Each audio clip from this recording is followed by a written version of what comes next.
Good morning, I'm Pam Mayer and welcome to the seminar on leading transition. This is a pretty exciting topic and I'm glad you're here today because you're going to leave today with some very specific skills and a much better understanding of how you can manage change effectively in your life and in your relationships. And congratulations, by the way, for signing up for your own self-improvement because this seminar will help you to be more skillful around leading transition. What is this topic about, leading transition? Well, today you're going to learn that regardless of what the change process is, that it goes through some very predictable cycles. And you will learn how to go through those cycles both personally and help other people go through those cycles so that it's not so mysterious, not so difficult. And you actually can have a blueprint for how you go through a change process and how you support other people. When we asked you before the seminar to give us some examples of change in your life, you said some real interesting things. You told us, some of you, that you have new roles or a new responsibility at work. Some people said you have new members in the family and the family grouping has changed. Others said that they're moving to a different location, either their office, their work, or for some people, even their home location is changing. Other people are leaving school and coming into the job market. Some of you are making transitions to a different kind of career. So the list goes on, but actually all transitions have much in common. And it'll be fun, I think, for you today to learn what that is. So let's just practice for a minute.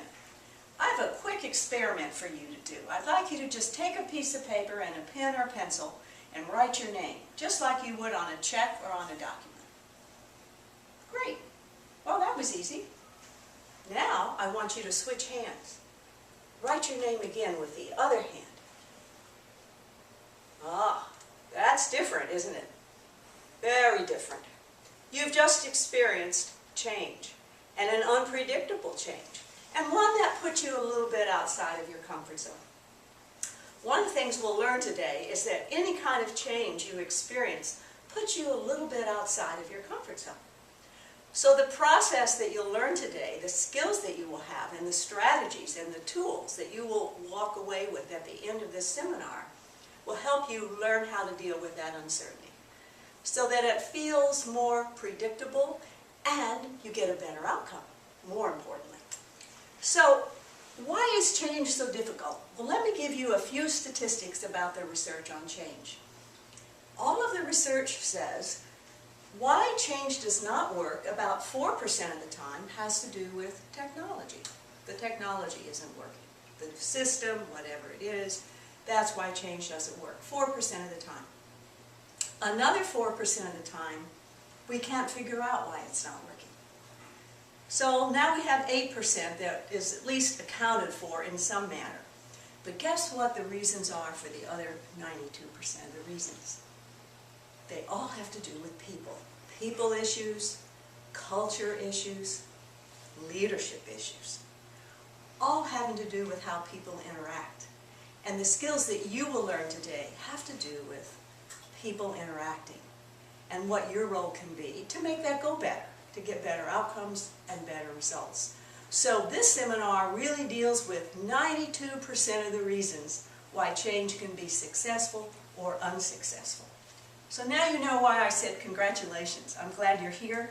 There's going to be a real opportunity today for you to walk away with a whole new set of skills. So let's start with looking at the change model. It's in your notebook, it's in your materials, and it's also on this poster behind me. And I'm going to introduce you to it quickly, and then we'll take an example of a change process and how it might look in this model. And then, of course, as we go through the course of the day, you will be applying it to your own personal circumstances. But let's learn it first and figure out what it's about. This is called the change process. And the first thing I want you to notice in the change process is that the top half, the two halves up here, the two parts of the top, have to do with what we call the cognitive domain. This is how we think about change. What is the intellectual process that we go through as we're making a change? So that's half of it. But guess what? Down here in the bottom half, where all also dealing with what we call the emotional domain. What could that mean? Well, the emotional domain would be how we feel about the change process. So when we talk about the cognitive side, it's what we think, what we learn, our understanding of it. And when we talk about the emotional side, we're talking about how it makes us feel, how much confidence we have in it, are we discouraged or hopeful, and so on, right? So when we're in a change process, these two exist together. Now here's what's really exciting, I think, about learning these skills today. There is an actual predictable pattern that we all go through as human beings when we're exposed to change.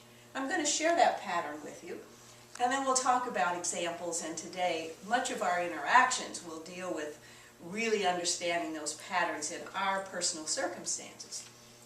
The first cycle, cycle 1, begins when something happens. In my little demonstration, you had to switch from your right hand to your left, or maybe from your left hand to your right. So something happened, and all of a sudden you were kind of off balance for a minute, and your skill set maybe wasn't as great. When you wrote your name that second time on the check, I may not be able to cash that check quite as readily. So something happens that puts us off balance. And what occurs there is a need to acknowledge what has occurred for us. A change in circumstance, a change in the players and the people involved in the situation. When we talked about the transition out of school into work or into a new role, it could be that you've been given a new assignment, or something has occurred that has changed the circumstance. And so that would be stage 1, when we have to acknowledge the reality of the change, that this has occurred. Stage 2 moves this direction, not horizontally, but down into the emotional domain. And stage 2 has to do with, gosh, how's this going to impact me? How do I feel about this change? I was in college and now I'm out in the world of work, and it's really going to be different for me. And how do I feel about that? I'm probably excited, but maybe I'm a little anxious too. Maybe I'm not certain if this is going to be the exact right job for me, and I have some emotional anxiety around this. Sometimes, depending on the nature of the change, we may even feel a little bit angry about it. Well, why didn't it happen the way I planned it to happen? Instead, it's happening a different way. So in the emotional domain, we're in a reacting phase. So we go from having to acknowledge what's happening on an intellectual or cognitive level, now to the feeling level. What does it feel like to me? Am I excited? Am I sad? Am I glad? Am I angry? What's going on for me? Now, if the change process continues in a constructive path, which is what we're going to teach you today, we would then move, still in the emotional domain, but we move into phase 3, which has to do with, now I'm at the point where I'm thinking about, well, how would this work? I'm starting to investigate the possibilities. So, in that stage, it's not that I no longer have this feeling because I'm still in the emotional domain, but I'm starting to entertain options. I'm thinking about what would it look like if, when I go to the new role, or if I'm in a new office, or I'm in a new neighborhood, or I have new members come into my family. How might that work? And I'm starting to hypothesize, if you will, or think about what the possibilities might look like. And that's a positive movement when I start to investigate. If I stay over here simply reacting, we can see that it's not possible to eventually complete the cycle because I'm still too emotional about it. What we want to do is to help people actually move to this point of investigation. And once they do that, the final cycle, which is back up here in the cognitive domain, is being able to implement the change, put it into place, so that now I'm actually working in the new situation, or the new arrangement, or the new relationships, or whatever it happens to be.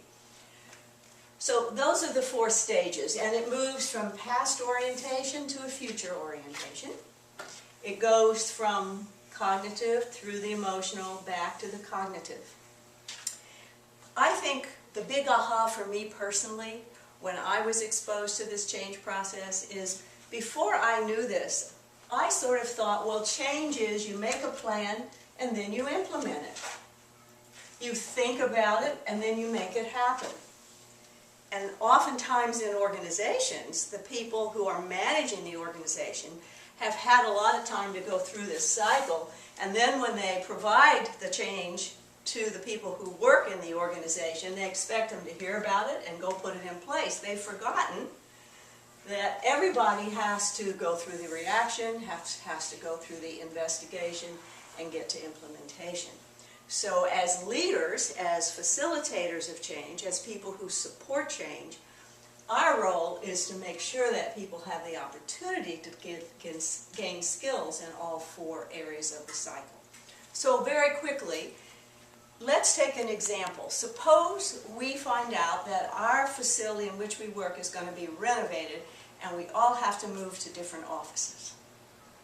Now, if you think changing hands from right to left hand felt like a shock, what would it be like if you were told, or you have to tell other people, that they have to move from one office to another, and they've been in this office for a long period of time? That can be quite challenging, as an example. So you begin by giving information. The way to support acknowledging the facts is to give people good, solid information. Don't sugarcoat it. Don't pretend it's not happening, but in fact give them the data and the information about why the change is occurring, what is predictable about it. Don't make it sound better or worse than it is. Try to stay as factual as possible, because that's a cognitive need that people have. At the same time, as people are reacting, the way we do that cycle is to give support. What would that look like? Listening. Empathy. I understand how you feel about this. This is a big change for you. You've been in the same office for 5 years now. So giving support is how we provide people what they need to react, as opposed to saying, oh, don't worry about it, it'll be okay. That doesn't provide any support at all. How do we support people as they move to investigation? We encourage them. Yeah, go take a look at the new office. See what you think it will work out for you. See where your files can be, where your desk can be, what you think you need, how you're going to organize yourself so you can be efficient and productive in that new environment. So now I'm giving you encouragement.